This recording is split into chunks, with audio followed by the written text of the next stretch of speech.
Oi pessoal, tudo bem? Eu quero agradecer aqui publicamente ao trabalho que o André Moré vem executando. De verdade assim, vem transformando profundamente todas as palestras, todos os conteúdos, tudo que está sendo feito.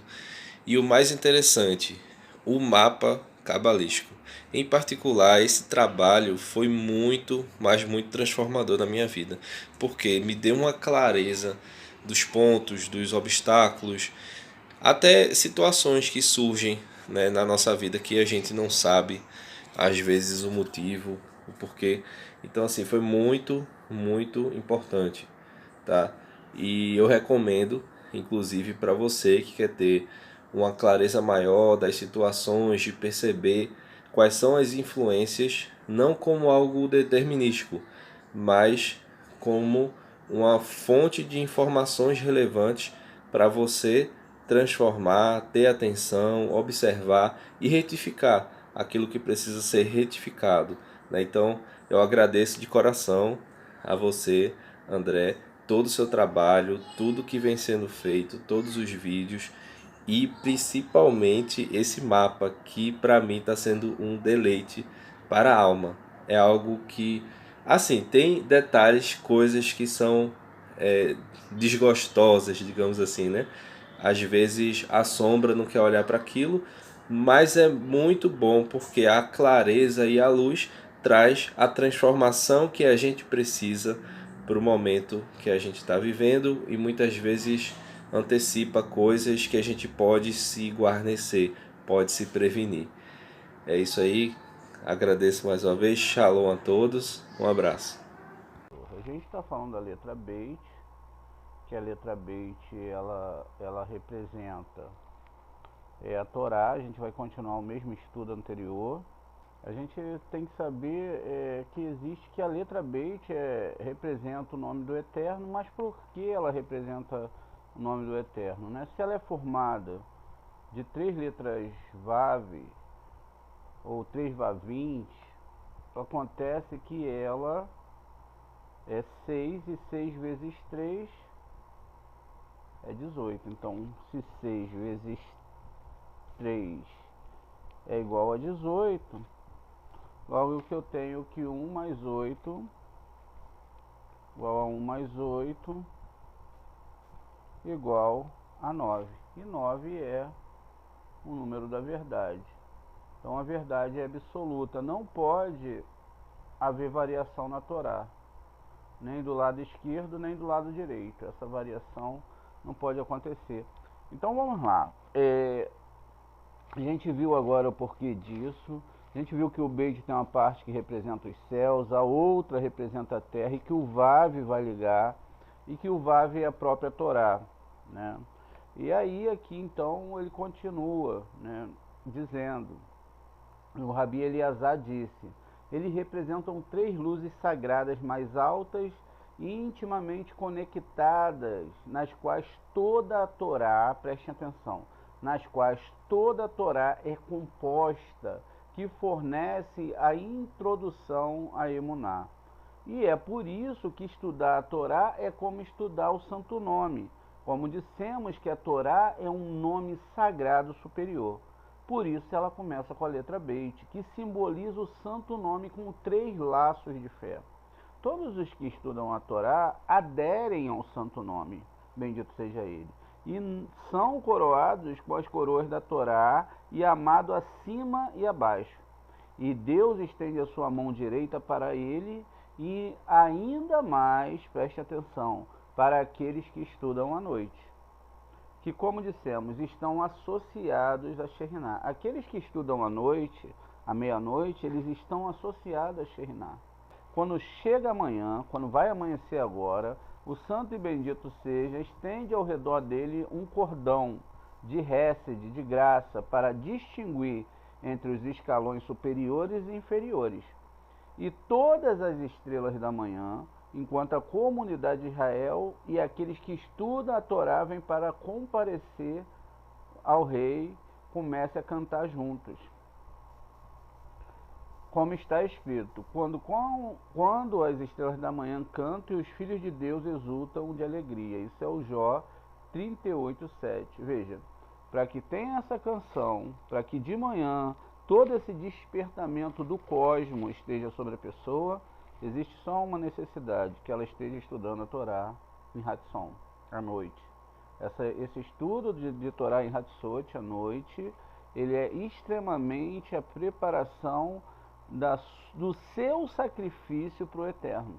Então aquilo que você formula de estudo, aquilo que você gasta estudando o Zohar HaKadosh, aprendendo a Torá, aprendendo cada uma das letras, não cada uma das palavras, cada uma das letras e o significado de cada letra é o que vai ser importante para que amanhã você tenha o seu sacrifício montado. E aí você pode falar para a Shem, olha meu sacrifício, olha o estudo que eu montei, olha o estudo que eu fiz.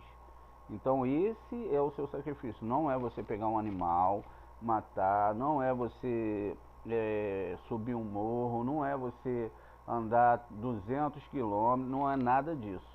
É você montar um sacrifício de estudo de Torá, estudar as letras hebraicas, enfim.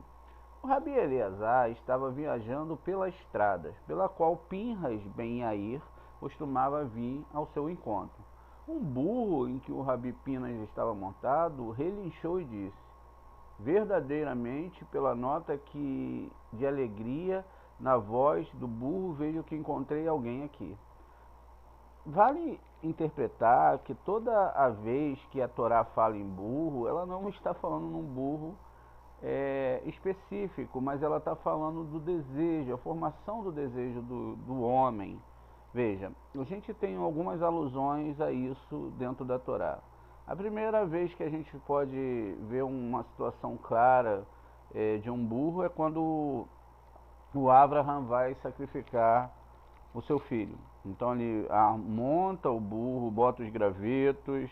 Veja, na verdade, na linguagem da Torá, é que ele pegou a sua vontade, os seus desejos, botou os gravetos, aqueles pauzinhos da árvore sefirótica no burro, no seu desejo, e foi para sacrificar Itzhak. Itzhak, nesse caso, ele representa o desejo de receber para si mesmo e até todos os projetos que você tem nessa vida.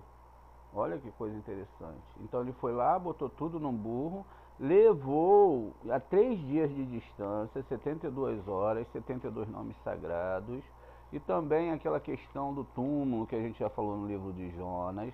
E ele levou, enquanto ele ia caminhando, o Satã ia tentando fazer com que ele não fizesse aquele sacrifício.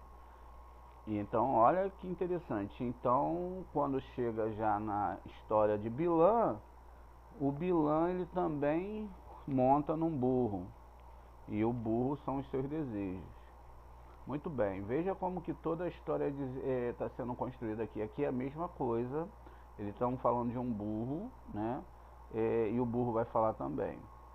Então, muito bem, eles continuam aqui, né?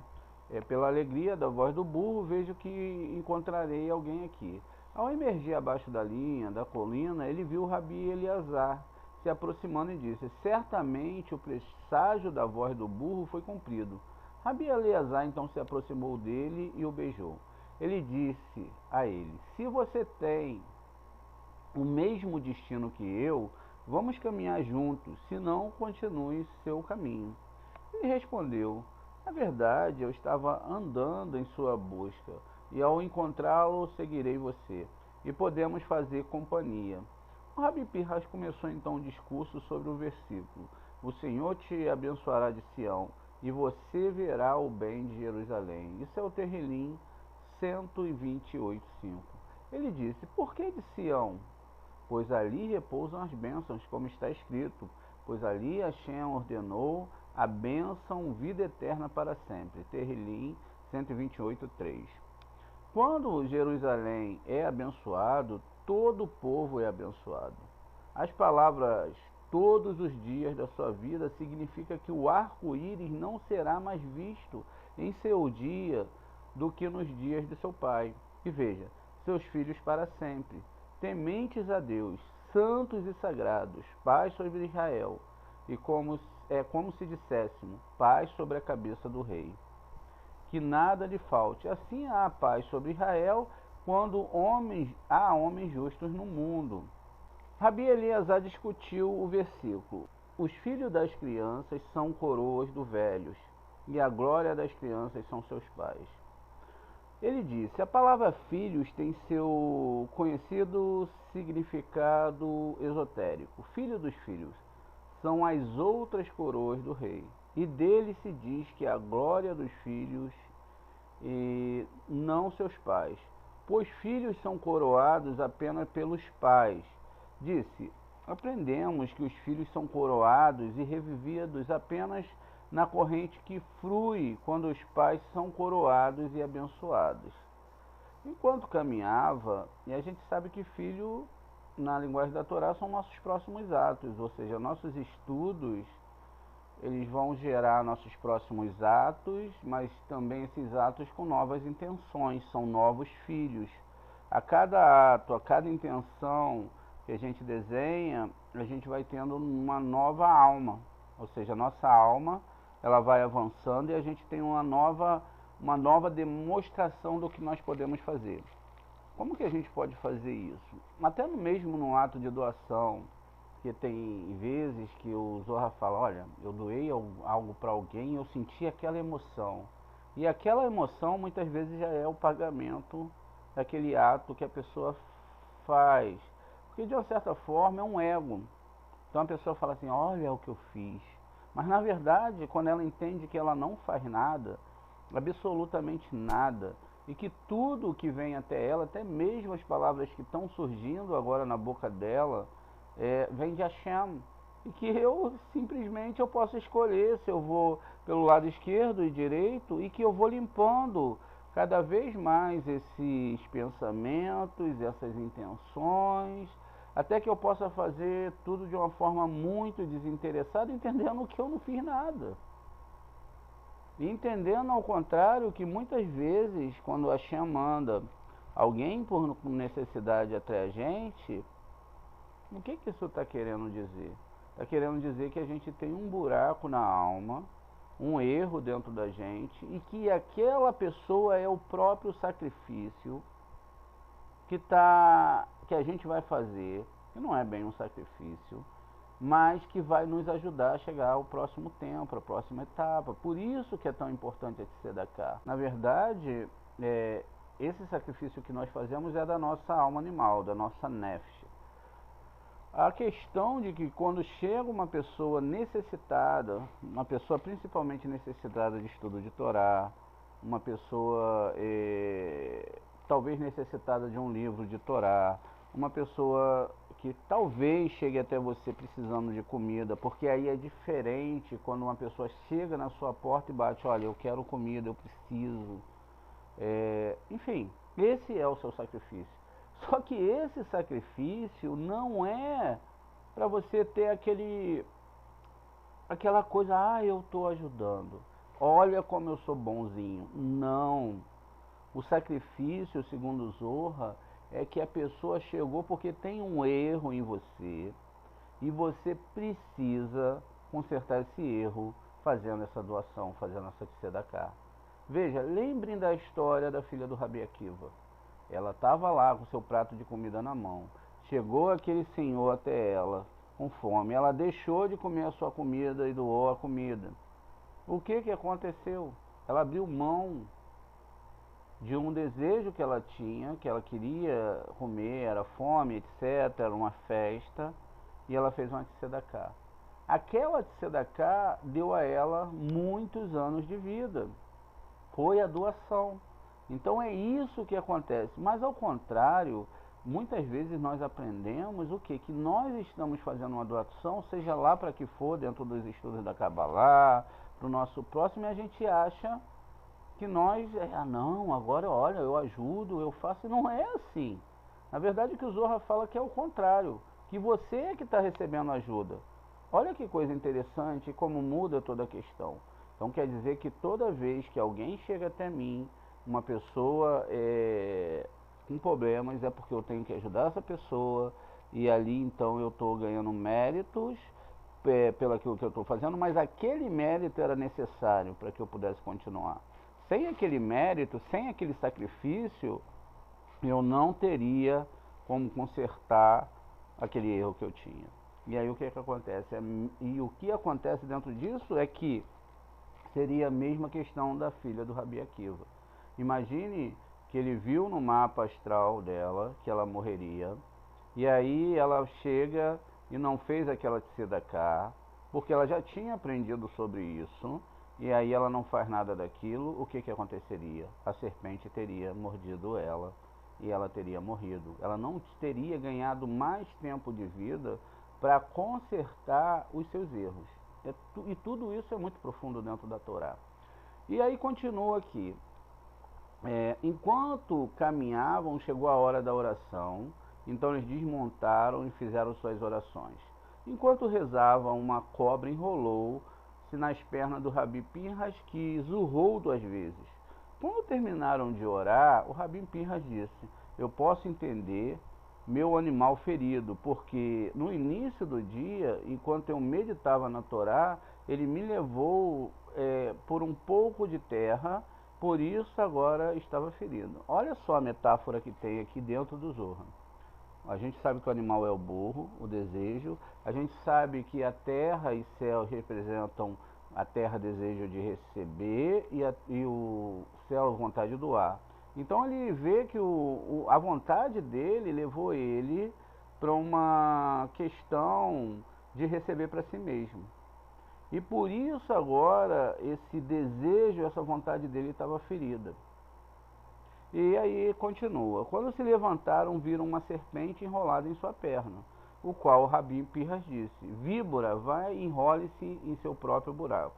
Com isso a víbora se dissolveu e caiu em pedaços, ou seja, os desejos impróprios que vão surgindo dentro do homem. Rabi Eliezer disse: Deus é tão escrupuloso com os justos? Ele respondeu: verdadeiramente ele é. E ele toma nota de todos os seus erros. Dos erros de quem? Do Tzadik. Ele toma nota de todos os seus erros e seus desejos de elevar a sua santidade a um nível ainda mais alto. Este burro foi atormentado porque ele não guardou a minha santidade. Veja, o desejo, a força desse desejo não guardou a santidade. E esta víbora era um mensageiro divino. Preste bem atenção. A víbora era um mensageiro divino. Ou seja, a partir do momento que ele viu o perigo e ele viu aquela víbora metafórica, ele viu então que aquele era um aviso dos céus para ele, porque ele estava errando. E quantos agentes do Todo-Poderoso, até animais do campo e até idólatras, preste atenção, até os animais do campo, até os idólatras, veja, olha como é que a gente agora vai entender muita coisa dentro da nossa mentalidade de estudo de Torá. Como está dito, o Senhor trará contra ti uma nação de longe dos confins da terra, que são os idólatras. Rabi Eliezer perguntou: Deus alguma vez fez um israelita seu agente? Ou seja, os idólatras são agentes do Eterno para castigar os monoteístas, os israelitas. Mas Deus alguma vez fez um israelita seu agente? Um israelita que vai castigar outro israelita? Um judeu que vai castigar outro judeu? Um cabalista que vai castigar outro cabalista? Ele respondeu: sim, um israelita piedoso, para punir um ímpio, mas não um ímpio para punir outro, exceto quando faz acidentalmente, como está escrito: mas Deus entrega em suas mãos. Êxodo 21:13. A fim de punir ambos. Rabi Eliezer disse: como Deus emprega tais israelitas idólatras como seus agentes? Seu pai nunca te contou? Disse Rabi Pinhas. Ele respondeu: eu nunca perguntei a ele. Rabi Pinhas começou citando o verso: quando ele dá quietude, quem pode então condenar? Isso é o Jó 34:29. Ele disse: quando Deus dá paz e sossega a um homem, quem está autorizado a atacá-lo e prejudicá-lo? E quando ele retira sua providência vigilante do homem, quem pode cuidar dele para protegê-lo? E nisso, os caminhos de Deus são os mesmos para homem ou para a nação, os mesmos para um mundo ou para um povo, ou para um indivíduo. Porque quando as ações do homem são virtuosas na terra, a mão direita do santo e bendito seja ele, é ativo para ele acima. E muitos amigos e protetores, ele avançam em seu apoio acima, à direita e à esquerda. E a mão esquerda é subjugada e controlada. Mas quando as ações do homem na terra não são virtuosas, então a mão esquerda é despertada e todos os que vêm da esquerda com ela.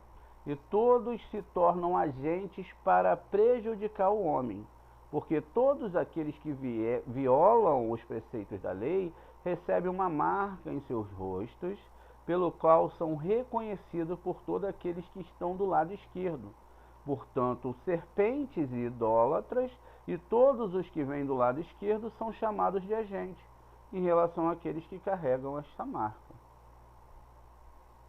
Olha como tudo funciona. Quer dizer, se a pessoa é do lado da Torá, e existe o lado dos idólatras, das serpentes, e até mesmo de israelitas que podem ser usados para castigar um outro israelita, um cabalista que pode ser usado para castigar um outro cabalista.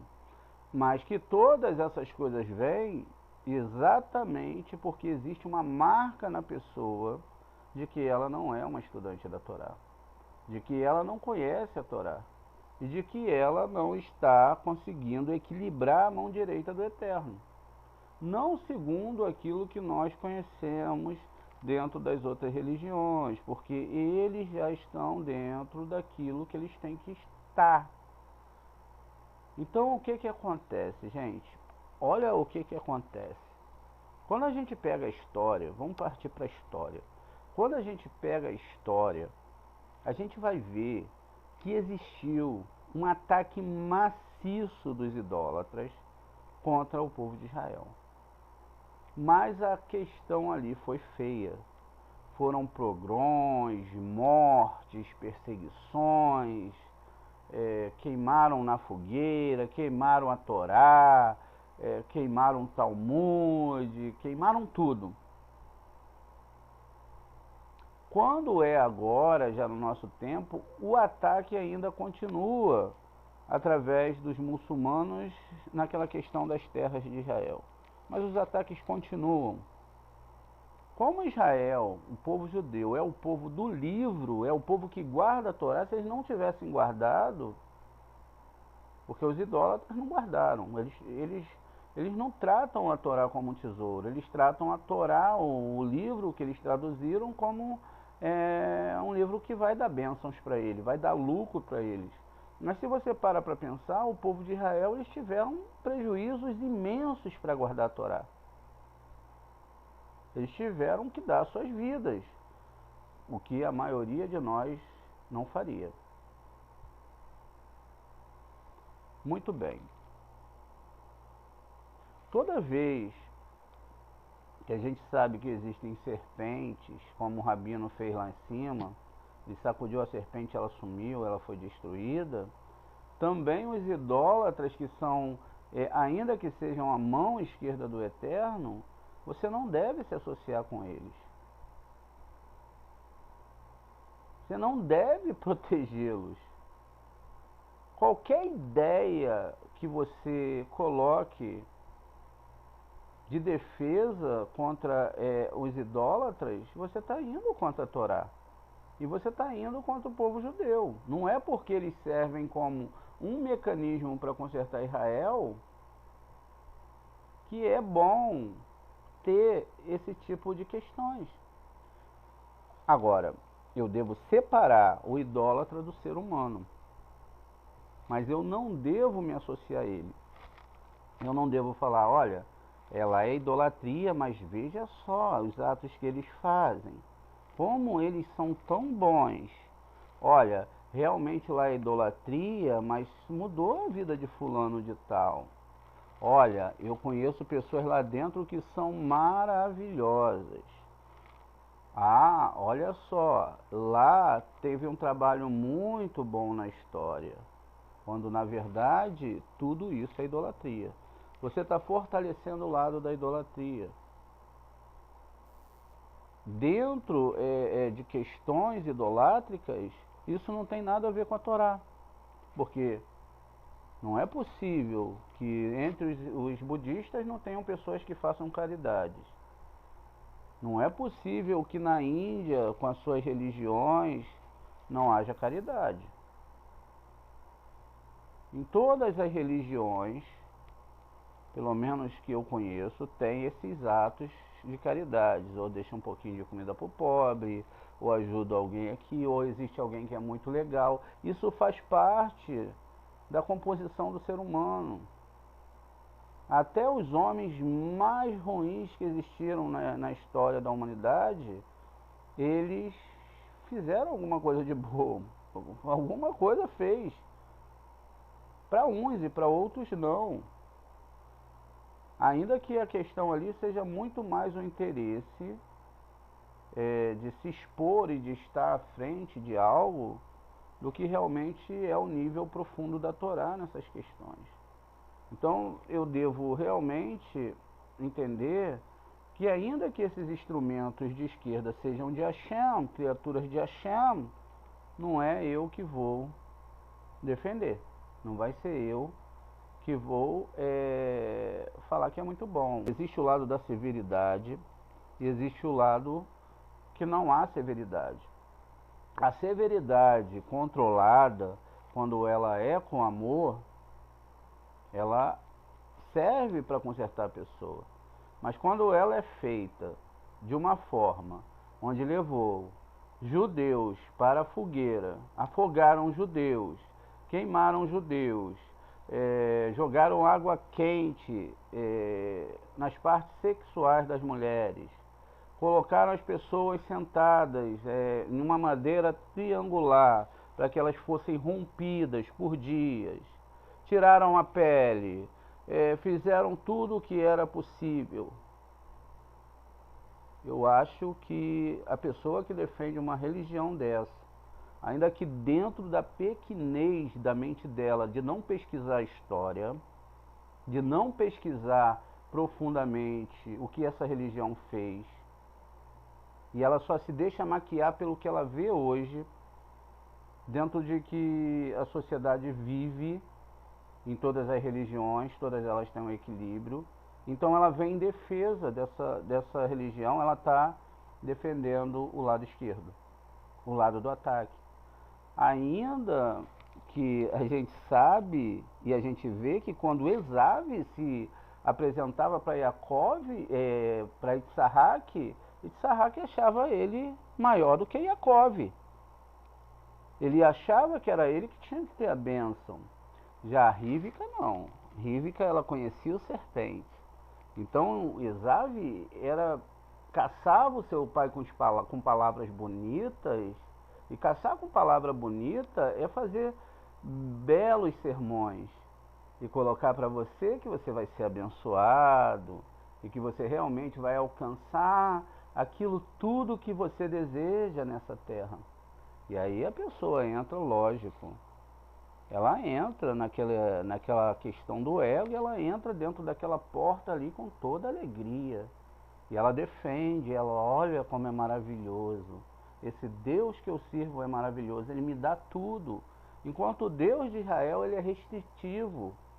Ele restringe as coisas do corpo para que a pessoa possa ascender nas questões da alma. E aí, muito bem. Com toda essa conversa furada, com toda essa conversa fiada, né, eles conseguiram conquistar praticamente o globo todo. Sempre defendendo, e por incrível que pareça, pessoas cultas, pessoas bem embasadas, mas que sempre são desbalizadas pela questão da fé, pela questão das sensações, pela questão de achar que sabe muito, de achar que viu muito, de achar que realmente aquela velha história que nós começamos dentro da religiosidade em todos os momentos. Então Esav, ele parece ser maravilhoso, ele parece ser ótimo, mas quando você vai ver o que é o Esav, era aquele que era caçador. Ele usava as palavras para caçar almas, para caçar Itzahak, para enganar, mas de Torá ele não tinha nada, porque o seu anjo é aquele que luta com Yaakov, é o serpente. Então nós entendemos aqui que nós estamos falando de questões espirituais, serpentes espirituais e idólatras também espirituais, que são cercados de forças espirituais. Isso faz com que tudo fique mais complicado e que a gente tem que se afastar muito dessas forças espirituais, porque a serpente, ela estava lá na perna do rabino. Então, o rabino Pinhas, ele sacudiu e ela caiu, mas ela estava lá. E aí eles começam a discussão sobre a questão dos idólatras, que são o castigo do povo monoteísta. Vejam, eles são da esquerda. E continua. Mas os israelitas, mesmo que suas ações sejam virtuosas, eles vêm da direita e não vêm da esquerda, como vêm as pessoas que são idólatras. Porque a direita foi paralisada por suas ações, a esquerda, os que vêm da esquerda têm poder sobre eles. Portanto, os agentes escolhidos para puni-los são serpentes idólatras e semelhantes que são do lado esquerdo, mas não outros israelitas. Mesmo pecadores, eles não são idólatras, eles não são do lado esquerdo, porque são do lado direito. E se acontecer de um israelita pecador cair nas mãos de outro israelita pecador, ambos serão punidos e purificados pelo seu castigo. Rabi Eleazar disse: de onde você tira tudo isso? Ele respondeu: do incidente da concubina de Gibeá, mencionado em Juízes 20.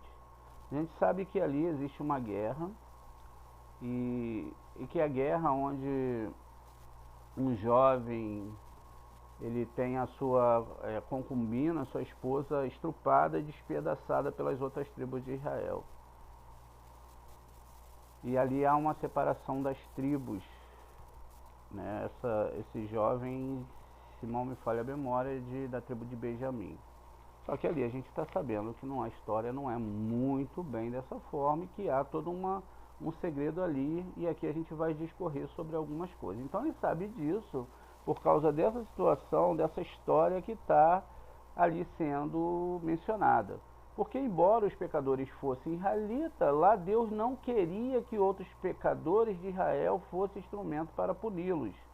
E por esta razão muitos deles caíram repetidas vezes, até que todos os pecadores dos exércitos atacantes pereceram, e somente eles permaneceram. Ou seja, mesmo que Israel tivesse em guerra entre eles, e etc., houve uma questão diferentemente de uma guerra contra um povo idólatra. Nele, aqueles mais justos que executariam o trabalho com mais propriedade, e mesmo os israelitas justos, são feitos agente apenas quando os dois mundos, o superior e o inferior, estão equilibrados. E na época do incidente de Gibeá, eles não estavam emparelhados. Portanto, os pecadores de Israel não são feitos agentes do rei para punir outros pecadores de Israel, uma vez que não vêm do lado esquerdo. Podemos ilustrar com isso a seguinte parábola: certos homens cometeram ofensa contra o rei. Um oficial foi acusado de prendê-los e puni-los. Um indivíduo astuto dentre eles foi e se misturou com os homens do oficial. Mas o oficial o detectou e disse: quem mandou você se juntar a nós? Idólatras, quem mandou você se juntar a nós? Você não é um dos que cometeram ofensas contra o rei? Você será o primeiro a ser punido. Então Israel vem do lado da direita, e os israelitas não se associam à esquerda, não se associam à idolatria, nem se misturam com ela, mas às vezes, por seus pecados, eles enfraquecem a direita e elevam a esquerda. Mesmo eles não sendo pecadores, idólatras, eles vão fazer pecados e vão, de uma certa forma, enfraquecer o lado direito, e enfraquecendo o lado direito, eles estão fortalecendo o lado esquerdo. Então, quer dizer, se uma pessoa não é idólatra e defende a idolatria ou qualquer coisa que venha da idolatria, ainda que ela não seja idólatra, ela está fortalecendo o lado direito. Todos os que pertencem a ela. Então, o israelita tentava se insinuar entre eles. E se detectasse, dizia, você não é um daqueles que vem do lado direito, que é enfraquecido por causa dos seus pecados? Você não é um daqueles que pecaram contra o rei? Quem permitiu que você viesse entre nós? Assim ele é punido primeiro. E o rei Salomão aponta abertamente para isso com estas palavras: pois em todo assunto há tempo de julgamento, pois o homem mau é grande sobre todos eles. Isso é o Eclesiastes 8:6. De fato, para seu próprio dano, porque ele não é agente do rei e não vem desse lado. E o Rabi Eliezer disse: de fato é assim, pois aprendemos que existe uma esquerda e uma direita, a misericórdia e juízo. Israel é a direita, que é misericórdia. As nações idólatras são a esquerda. Os filhos de Israel, embora pequem e sejam humilhados, pertencem à direita e não se apegam à esquerda, nem se mistura com ela, que é por isso que está escrito: salve sua mão direita e responda-nos, porque quando a mão direita é exaltada, Israel que alcança é exaltado e coroado por ela. E então a mão esquerda, todos os que vêm de seu lado são humilhados com ela. Por isso está escrito: a tua destra, ó Senhor, despedaça o inimigo.